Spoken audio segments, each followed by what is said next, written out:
Howdy, howdy, everybody. This is Joshua from Rompin' with Corn Boy. I'm making a video today to show the corn nursery this year. It's not what I'd hoped it would be, but I figured I'd show it, at least to let people know, hey, I really did what I said I did. So, this here was supposed to be a hand-pollinated nursery where I was crossing 4 different corns together. I planted all this by hand. It might not look great now, but it was nice and weeded all this, although I did get quite a bit of help on the weeding. Hello, Elby. I'm a helper. Put drip tape on all these rows. Planted this. The bigger stuff, that's Pima Papago corn. I planted that on 27th of April. And sorry about the weeds. This stuff I never got planted, so it's just a weed patch.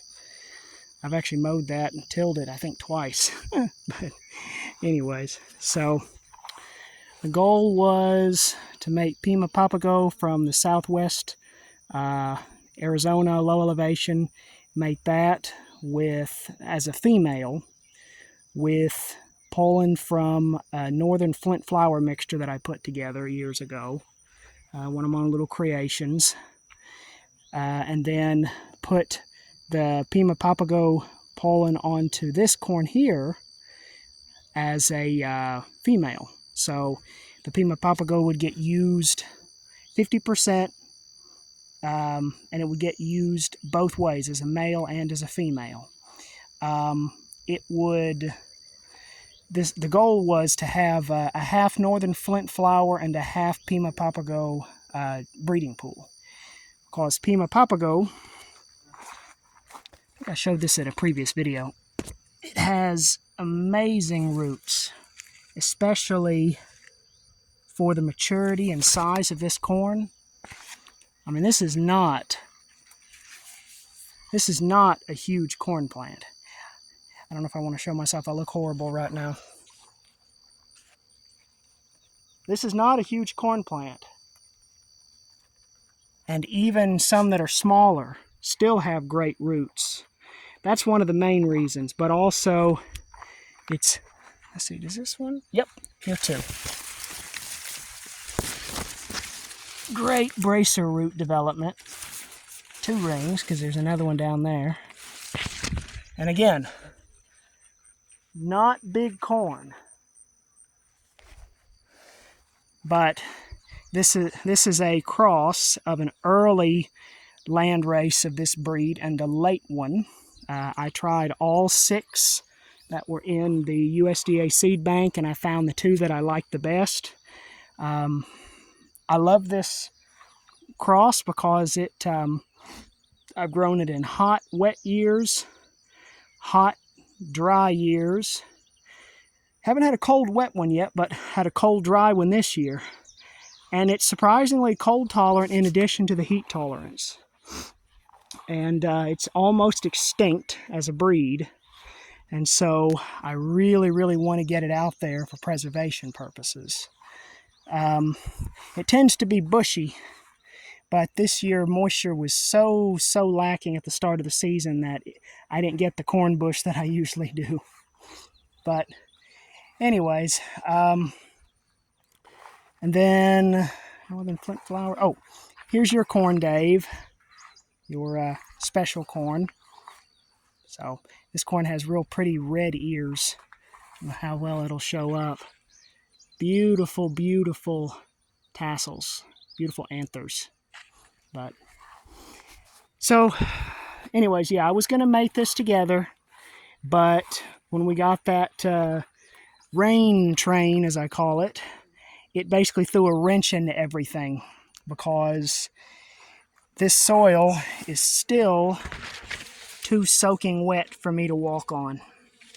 And so I've unfortunately had to watch all this work go to pot, because I cannot get out there to put up bags to catch the pollen to breed this corn manually. I think I could have done it. I would have had to walk around like a decapitated chicken, but I can do about 200 ears per day, so I really think I could have done it. But I can't walk in all that mud, and I can't get on a ladder. I'll sink. So the worst possible time to get a heavy rain, 6 inches in a night, we got it. And now basically all this work's gone to waste. I'm going to hazard on a drier spot to try to walk through here a little bit and show you. So you have two kinds of bags when you breed corn. These are chute bags. You put them on before the silks come out of your ear shoots, because this is your female part. And corn is wind pollinated, so those tassels will just dump their pollen grains into the air in just a giant cloud effectively, and it all goes into a mixture with everything else out here. And whatever happens to land on this silk, the pollen grains germinate and grow all the way down into a developing kernel, and then whatever grain from whatever tassel happens to land on it, that's the father of the kernel. You could have dozens of fathers on one ear. So that's why you put these bags on. Of course, now I can show you this. You would never, ever do this. But since I can't get anything out of this nursery, there's no sense being sanitary genetically. But keeps the ears covered. So then, once you know that you have silks underneath the bags, oh, it's so wet, you find a male plant that is shedding, and there is a little bit of corn out here shedding, but it's not enough. It's only like a quarter of the plants. It's not enough to bother trying to work all this, and it's already gotten away from me. But you find a plant, and what you really want to do, you want to be extra genetically clean, I guess, and I don't know, what's the word? I can't think of the word. Well, it'll come to me later. You want to put a date of when you first see the silks coming out. And the reason why you want to do that is, before you use that tassel, you want to make sure that the whole plant, male and female parts, are working properly.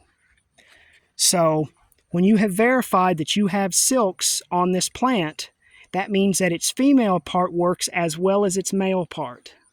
So it's safe to use for breeding.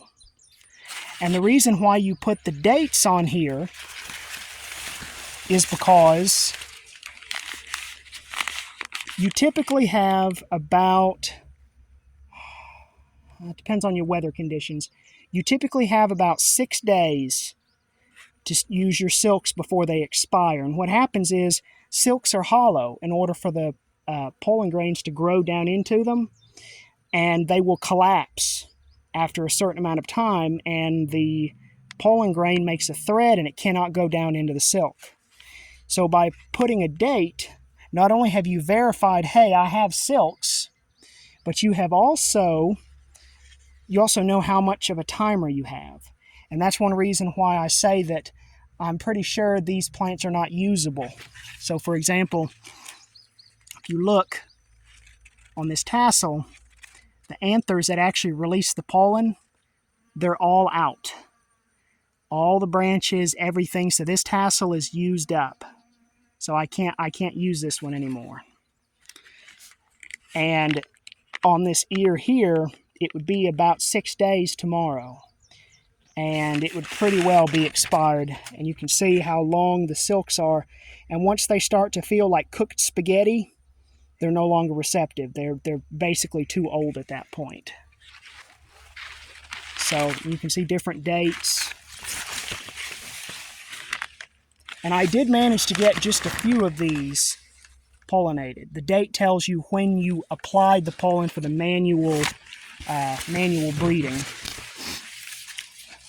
And if you see one with the tag on there, it means I did use it as a male. But I just wanted to show how many of these it gets wetter the further I go down in the soil. This one just started to put silks out, but you can see how many of these bags I applied. I did all this myself over about a week. I put over 1,000 bags. I came out and trimmed the silks, did it during a rainstorm. The reason is when corn tassels, got 3 silken ears on that one. Corn tassels will only release their pollen when the humidity drops, because if the humidity is high, then the pollen will become clumpy and it won't float around on the air currents like it's supposed to. So as long as the humidity's high, it's safe to come out, take your scissors, and trim these silks and keep them short underneath the bags. And the reason is, you really want to have the silks only be about that long. You want them to look like a paintbrush, basically. That way this one didn't, but they have a tendency to grow down and out of the shoot bags. And then at that point, I mean, you've got exposed silks, so you can't use that ear because it poked out of its, I'm going to be a little crude, I call them corn condoms, because I mean, that's really what they are. Except they go on the female part. But, they're female condoms. Yeah, they're female condoms. Okay, anyways, okay, let's not get into sex ed here. But here's a great example. Okay, here's why you want to evaluate. Ooh, look at all that pollen. Is it showing on the, I guess it's not showing on video. Anyways, here's an example. The reason why you want to evaluate every plant is because this one has a sterile, silkless ear. So that's a defective top ear. There's a reason for that. This is smut again, so that's the reason. But let's just say this is genetic. This plant here has a completely healthy, normal ear. Very vigorous, and actually has 2 good ones. This one that has a totally normal tassel is right next to this great plant. So you have one with a defective ear mating on the one that has a healthy ear, and now you're going to have the unhealthy genetics, defective genetics, in the following generation. So you don't want to do that. But anyways, so that's why you apply these bags. And you have to do a lot of maintenance. See if I can find one that's still in the right stage. I put so much work into this. Yep, I'm starting to sink in the mud. Okay. There's another one sterilized by smut. And they come out at different dates, by the way. So 28, so this ear was later. 27. There's a 23 over there, some 25s, because the corn plants bloom at different times. Okay, here are a bunch more tassels that are, okay, this one's not totally used up. This one would have had 1 more day. Because what happens when the tassels bloom is they will start at the top, stupid flies, and gradually open their anthers more each day. And then the branches will start to open up. And eventually you'll work your way down to the bottom, and on your last day, you'll have 1 little sprig here. And that's still more than enough pollen to service an ear. But this tassel would be completely done in the morning. And this one here behind it is completely done already. Same thing here. This one has 2 days left on it, I would estimate. So you catch the tassels. This one would have 2 more days. But you catch the tassels and you use them over about a 5-day period. You don't want to use them on the first day because they don't make enough pollen to justify that, to justify using them. You don't get a high enough pollen harvest. And you can damage the tassel because they're not always out all the way. But show you here, so more bags. I put on over 1,000 of them. I think I said that already. Basically all I didn't get anything out of this. But one row takes about an hour. You got to do that probably 3 times at least. So that was well, okay, not 3 times, 2 times. No, I guess it probably was. Yeah, so I've got 10 rows, so I probably spent about 30 hours doing this. Like I said, I can't use this corn because I probably could have gotten out here I could have gotten out here tomorrow, but yesterday and this morning, there's no way. I couldn't have done it. And I would have needed help, I think. That one's completely used up. So anyways, that's basically how you mate your corn. And it just sounds like me flying. But you shoot bag everything. Like I say, trim them, keep them pretty well contained so they don't grow out of the bag. Remember that they're on a timer. And these plants here, I was actually going to mate these plants to themselves. And when you self-mate corn, it gets inbreeding depression. And just like people, it makes the corn weaker. But it allows you to eliminate defective, recessive traits. And I'll show you an inbred line here in a little bit. I don't want to spoil it, so let me pull out here. But what you do when you have identified that the plant has a healthy tassel, and most importantly, a healthy ear, and you know it's safe to breed, you come out the day before you plan on breeding.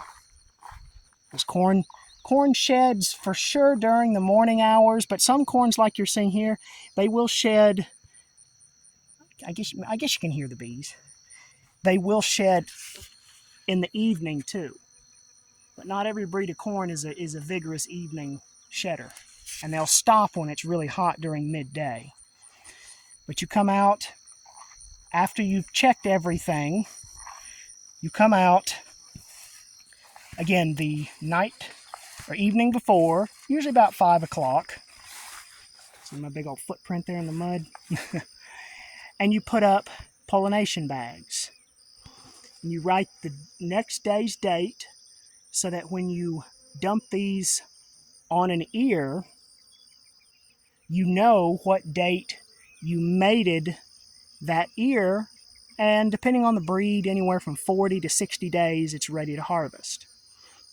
The reason why you put these bags up is so that you know exactly which plant is the father, or at least you know that it's a healthy plant. And you know that, you don't have a runt continuing in your gene pool if you're careful. So I'm going to see if I can do this. I'm going to try. Let me see. Hopefully I don't turn off the video. Watch out, little bees. Hold on a minute. Pull off the bag. That didn't work. Well, let's try this. Find a plant over here. So in this case, if you really want to do it quickly, you find one that has a tassel bagged up. Oh, it's so wet. So wet. And I can't do this a sanitary way, but basically just pull off the bag. And you just mated an ear of corn. And then I don't have my stapler, but you staple them up, yada, yada, yada. That way it's securely behind the stem. And then you come back, and again, 40 to 60 days, and mate the ear. So then I would take this one. Whoop. Okay, so you take this one. And this is really crude because I'm trying to do it one-handed. Shake it to get the pollen out. You actually want to smack it before you do. I can't see the pollen in there. Same thing. Find another candidate that has Well, this one I already used the ear, I guess. But you do the same thing. It's so hard to do with one hand. Put the pulling on there, put the bag on, staple it, blah, blah, blah. That's how you breed corn.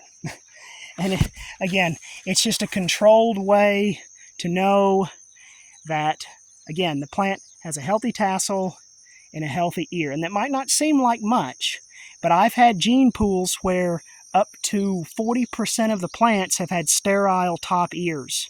And the second ear doesn't get bigger as compensation, so you just lose that yield. I noticed that in the isolation plot, the 2 Cargill corns that I grew over there. When I got them, they had very, very high rates of sterility. But this year, I think it was only like, I don't know, somewhere between 5 and 10%. So it was a huge improvement just from mating the way I showed you, just from verifying that you have silks first. And it also allows you to identify defective plants as far as like leaf problems. Let me see if I can find one. Because there are a million different leaf defects and chlorophyll defects that your corn can have, and you don't want those plants to pollute your gene pool. Oh man, it is so wet down here. Aha, perfect, right there, right here. This is not a disease. This is a chlorophyll defect. This is a genetic syndrome. Look at that. Look at that plant. Now, if I would not have cut the tassel off of that thing, it would have just been blowing its genetic material everywhere and contaminating the good plants around it. This one too, I cut the tassel off, sterile ear, and I don't see any evidence of smut. This one I was going to keep around just as an extra for like an old tassel or something, but bleh. But this one would have been out of the gene pool or only used once. Because again, defective. Purple leaf margins. That will become, this tissue will become chlorotic later. That's also a defect. So that one, if I would have gotten to it, would not be breeding. And it's just a way to have control over your breeding pool. It's a way to do it. Mating this way is a way that you can guarantee that every plant gets an even shot in the gene pool. And here's something else to look for while I see it. Notice how these plants have got yellow in between the veins. See, corn has veins just like we do, except they're linear. Those green sections there, those are the veins. Okay. But the yellow between the veins, that means you have a sulfur deficiency. That's another thing I did wrong this year. I did not know about how important sulfur is, so a whole bunch of my plants wound up being sulfur deficient. Put out some gypsum when you plant. And if you can, use ammonium sulfate when you side dress. Because on some of this corn, I put out basically a generic Miracle Grow that had everything except for sulfur. And I still got deficient plants, and they wind up stunted. But that's neither here nor there. But yeah, so I planted this whole nursery myself. I sprayed 2,4-D on the Pima Papago. I had the weeds really well controlled. Those weeds there only came up in the last 2 weeks. So I had it wet, so I had really good weed control. But I planted it, hooked up the irrigation system. I've had the irrigation system running for weeks and weeks and weeks. I had to irrigate when the plants were only a few inches tall because our soil was completely dried out. I'm trying to find a splice. Big problem with the drip tape is you can't keep the blasted rats from chewing on it. They take a bite out, you turn it on, and you start hearing oh, and look at all these beans volunteering from last year. I fought every step of the way to get a little bag of bean seeds last year from a tiny row because the rabbits destroyed everything else, and now they haven't even touched these volunteers. That's my luck. Oh, there's northern leaf blight. This will eventually blight over the entire patch. I was going to come out here and spray fungicide, and I'd have to spray every single row with a 4-gallon backpack sprayer. 4 gallons, 1 tank load per row. So that would have been about 30 rows. So 120 gallons of water. I would have done it. I've done it before. But yeah, this is very, very aggressive. You can tell by the cigar-shaped lesions. This is a disease. It's called northern leaf blight because it's mostly a problem in cooler areas. And despite being in Tennessee, our nights are cool enough that we have northern leaf blight, and it's our second most aggressive pathogen. So, oh, here's an example of what I talked about, why you need to keep the silks under control. See, this one was starting to push the bag off. And you also have flag leaves I showed you the other day. Help me fly. These are some of the remnants. That was an extra step I had to do on this corn. Not every breed has this problem. But when you see these flag leaves, you have to come out and trim them down to where the actual husk leaves begin, which is about flush with these, I guess these are part of the husks right there, what will be the husks. You basically want to cut flush with about right there. Because if you don't, when you first see that area and you put a bag on it, it will push the bag right off. And the problem with the flag leaves is, for breeding, you don't have an accurate estimation of when the silks actually came out of the ear. And the reason is they have to grow through all this extra, what I call the flag leaf tube. Those silks had to grow initially probably an extra 2 or 3 inches in order to be exposed, versus a corn that just has just the shoot, no flag leaves. And that gives the impression that the corn is later than it really is, and it's not. So it makes it easier to breed, keeps the bags on, and you also have an easier time. You have more accurate maturities when you remove the flag leaves for the silks to come out. Perfect example. See how long these are? You don't want that. Not if you want an accurate estimation of your corn's maturity. And look here. Very, very long. So I've had to cut probably 1,000 or more plants. I've had to cut their flag leaves off, and then come back and check the silks, and then date the silks. So it's probably about 30 hours or more. But like I said, you can see all the bags, and that was basically for no reason. I'm sorry. I didn't expect to get a record rain event during the most important time of this nursery, but it happened, and so now I got to try something again later next year, I guess. But yeah, that's how you breed corn. Now, I'll show you an inbred line.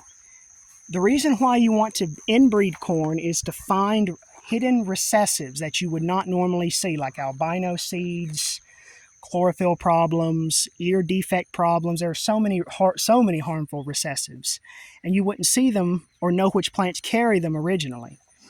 And when you inbreed, not only are you are you finding the plants that have the bad traits, you are also making good traits uniform, like disease resistance, for example.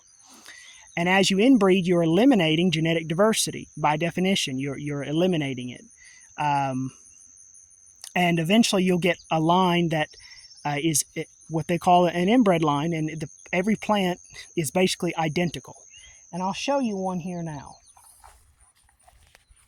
This is North Carolina State University inbred line 258. Just call it NC 258. And if you look, every plant is identical. Every single one. And just a little tip, to keep your maturities available on different corns, plant one corn, wait about 4 or 5 days, plant it again, and then you'll see, wet. I come down here, and it's going to drop off and get smaller again. Another stake. That's a 10-day delay. Excuse me. And that helps keep your corn, your pollen supply around for longer. But if you just look, at that line, it's all the same. Every plant is identical. Now, modern commercial hybrids, that word has gotten it's gotten a dirty reputation. A hybrid is just a cross of two different organisms, but the way it's used in corn breeding, a hybrid is two of these inbred lines crossed. And when you cross two inbred lines of corn or pumpkins, there are a lot of F1 hybrid pumpkins, hybrid tomatoes, because every plant is the same, all of their offspring are the same. See? Totally uniform. But the reason why I wanted to use this inbred line is this is, as far as I know, the most disease-resistant, temperate inbred line that's available. It's resistant to northern leaf blight, southern leaf blight, gray leaf spot, Goss's wilt. It's fantastic. And I'm hoping to breed it with this stuff here. Now let me show you this corn. This is going to be the second shot at a nursery since the first half did not work. Okay. This corn here on the outside, this is Cherokee. I grew it last year. I loved it. I managed to cross, I think 400 ears with my Tennessee Spaniel. This is one of my pride and joy corns. I'm so happy with it, how well it turned out, especially with this horrible year. Has pretty good cold tolerance, surprisingly. And I love how much I still got corn bush despite how dry it's been. It doesn't have good resistance to northern leaf blight though, so I want to cross it with that North Carolina line at least. If I can get this one row, I'll be happy. But Elijah, here are your 2 rows of Rio Grande Blue, Rio Grande Morado. Get a little shoot bag because the couple of the plants silk today. Then we have these 6 rows here. They are Tabloncillo Perla from Nayarit State, Mexico. It's actually one of the it's related to Arenoso de Ocho. I've got one accession in these 2 rows, another accession in these 2 rows, a third accession in these 2 rows. And I wanted to breed this with the Tennessee Spaniel, but I don't know if the maturities are going to line up, because when your soil is dry or cool, corns that they don't behave like you would expect. You know, they might normally need 5 days to germinate. They might take 10. As a matter of fact, this North Carolina inbred line, what should have taken, I think the cold tolerant corns in my nursery, like the Pima Papago, planted on the same day, they only took 8 days to germinate. This took 14. And it's because it's so cold sensitive. But yeah, I wanted to cross these corns with this corn here. This is my Tennessee Spaniel. It looks bad. I know it does because I basically neglected it. I was not able to get in there and control it. It was clean of weeds about 2 weeks ago. I meant to get in there and spray 2,4-D, but now the plants are too far along where I don't really feel safe doing that. It'll make the plants bend too much. But here's the cool part though. I've not put any fertilizer on this corn at all. Let me show you. Hopefully it'll show up. No fertilizer whatsoever. I'm pretty happy with it. So this is also one of my pride and joy corns. This is about 3 years of breeding, all by hand. And I want to show you something what happens here. These 2 rows, I'm keeping it because I wanted to show you on this video. I know it looks horrible, that's the point. These 2 rows are the exact same corn, exact same treatment, but I planted 5 days earlier, and I never got around to spraying it because we had a rain, and it was too wet to walk on the ground before it dried out and the corn was up. So, see how green the ragweed is? That's because ragweed is an extremely effective nitrogen stealer. It can steal, I think, up to 100 pounds of nitrogen per acre, and corn simply cannot compete with it. So all the nitrogen that would have gone into this corn, the ragweed stole it. Whereas the exact same corn, 5 days later, but still, exact same corn, that did not have the ragweed because I managed to get out here and spray glyphosate on it. Look at it. It got all that nitrogen all to itself. And when you have a consistent and a fairly low amount of nitrogen like this, you don't get smut. There's almost no smut anywhere because that start-stop of lush, a sudden infusion of nitrogen, it makes the plants grow real quickly all at once. Fly, stop biting me. It makes, gotcha. It makes the plants very tender. But yeah, let that be a lesson. Get your weeds under control early. And here's an example of cold tolerance, okay? Or cold sensitivity. Look at this corn, okay? This is Arenoso de Ocho. It looks great, doesn't it? Why is my camera slowing down? Looks great. Gonna have to spray for aphids. But this is the exact same corn, but it's from a Mexican seed bank, and the seed was old, and it did not germinate quickly, and so we had cold rain at the very start of May, and the seed imbibed cold moisture, and it caused shock, and it permanently stunted those plants, and they never recovered. And I irrigated them, and believe it or not, yes, I did weed them, but after a while I just gave up and said, forget it, I'll mow this down eventually before all those weeds go to seed. But just because it took an extra 3 days to germinate, it absorbed cold rain, whereas my seed batch of Arenoso de Ocho that I increased a couple years ago, it germinated just fine and came up just fine because it absorbed moisture in the soil when it was still warm. So there was no injury. But I stress, this is exactly the same corn, planted on exactly the same day. So I'll have to mow this down. This was a total bust, but I learned about cold sensitivity. If you have old seed, do not plant before a cold rain. Do not do it. Even if you got, normally I say 5 days is enough. It is not enough for old seed. Wait till temperatures warm up. But the goal, what I was hoping to do, I didn't set up this nursery very well, I don't think, but I was going to take the Tenecito Espeño and cross it with both Arenoso de Ocho and the Tabloncillo Perla. And the reason is, in Mexico, this is a very, very productive crossbreed because Tuspeño is from the Gulf Coast of Mexico. It's a lineage where our southern dent corns come from. And Arenoso de Ocho and Tabloncillo Perla, those are from the Pacific coast of Mexico. Two different lineages. And I was going to try to cross them together, but I don't know how likely that's going to be. But we'll see. And I had hoped to do a second sowing, a final sowing, sorry, of 2 more rows of Tenecito Espeño here. And I never was able to because, again, rain. The only rains we got this year, all they did was cause problems. Other than that, it's been dry. But I'll just walk you down here real quick and show you the Tabloncillo Perla. I'm pretty happy with it. I don't know how much it's going to make as far as grain. Still got probably 3 more feet to grow before the tassels come out.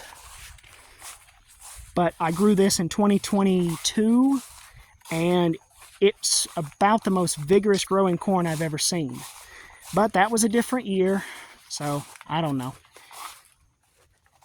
If y'all could have seen what this nursery looked like when I started, I had rye that was up to the top of my tractor, over my hood, and I plowed it under. I mowed it, plowed it under, but we didn't have enough moisture in the soil to actually get the rye to decompose.